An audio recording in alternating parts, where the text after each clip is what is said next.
Olá, meu irmão, minha irmã, graça e paz. Hoje nós chegamos no 19º dia desse propósito que nós todos estamos de 40 dias de jejum e oração. E hoje nós vamos falar sobre o cristão não se divorcia. E o texto base está lá em Mateus, capítulo 5, versículos 31 e 32, que nos diz o seguinte: Foi dito, aquele que se divorciar de sua mulher deverá dar-lhe certidão de divórcio. Mas eu lhes digo que todo aquele que se divorciar de sua mulher, exceto por imoralidade sexual, faz que ela se torne adúltera. E quem se casar com a mulher divorciada estará cometendo adultério. Este assunto é muito sensível porque, infelizmente, depois que o Brasil promulgou a lei facilitando o divórcio, muitas pessoas, mesmo se dizendo cristãs, se divorciaram e casaram-se novamente, pensando que porque o governo permite, podemos fazer. O cristão obedece à palavra de Deus e a coloca acima de qualquer lei humana.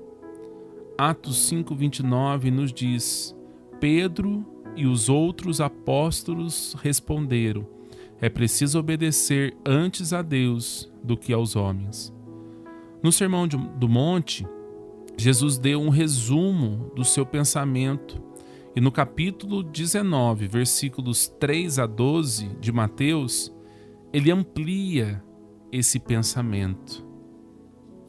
E se você depois quiser ler esse texto, leia Mateus, capítulo 19, versículos 3 a 12. Interessante, irmãos, que os fariseus estavam preocupados com os motivos para o divórcio, mas Jesus estava preocupado com a instituição do casamento. No Antigo Testamento, a lei permitiu a certidão de divórcio, mas o povo abusava e era algo terrível, porque qualquer coisa trivial era motivo para o divórcio. Jesus utiliza o texto que Deus falou em Gênesis e depois o apóstolo Paulo usou também em suas orientações sobre a família. Por essa razão, o homem deixará pai e mãe e se unirá à sua mulher, e os dois se tornarão uma só carne. Gênesis 2, 24. O versículo deixa evidentes 3 princípios de Deus para o casamento: que ele é monogâmico, uma só mulher, é heterossexual, um homem com uma mulher, e é indissolúvel, uma só carne para toda a vida. Jesus ensinou que Moisés permitiu a carta de divórcio por causa da dureza do vosso coração. O Evangelho de Cristo dá à pessoa um novo coração, onde o perdão, a reconciliação, a paz e diversos frutos do Espírito passam a ser parte do viver. Muitos, ao invés de orar, buscar ajuda e obedecerem à palavra, preferem o caminho mais fácil da separação. E mais adiante começam a sofrer as consequências. O Senhor Jesus apresenta aqui uma exceção, que é o caso de imoralidade sexual, que é a tradução da palavra grega porneia, que inclui adultério, fornicação e abuso sexual. É a única vez que ele afirma que haverá uma possibilidade, mas mesmo assim, a Bíblia ensina o perdão e a reconciliação. No Sermão do Monte, aprendemos que o cristão é pacificador, manso e misericordioso. Como é possível que isso não funcione no seu relacionamento conjugal? Eu conheço diversos casos onde houve perdão e o relacionamento foi restaurado.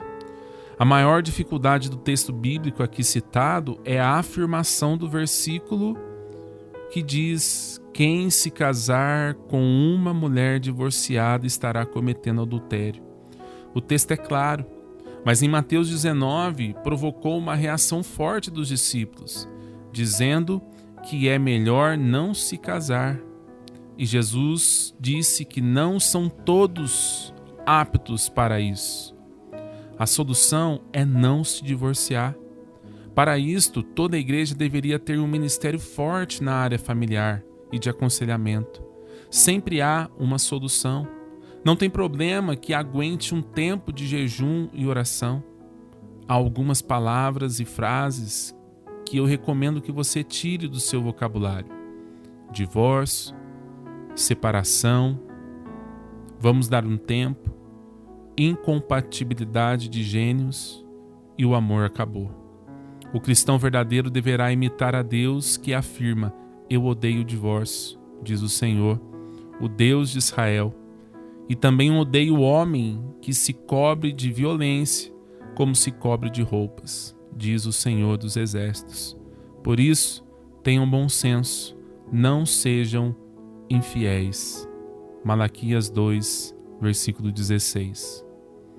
Então, meus irmãos e minhas irmãs, ore para que o Espírito Santo lhe ajude a ser uma pessoa que cumpra a sua palavra e os seus compromissos.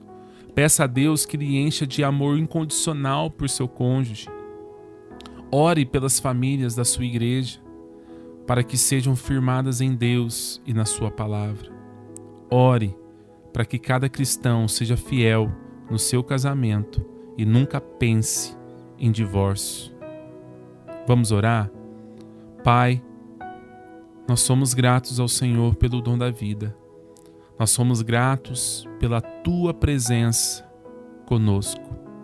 Senhor, que em nome de Jesus nós possamos confirmar diante de Ti o nosso compromisso que nós assumimos com o nosso cônjuge, de sermos fiéis, de amarmos e de cuidarmos até que a morte nos separe.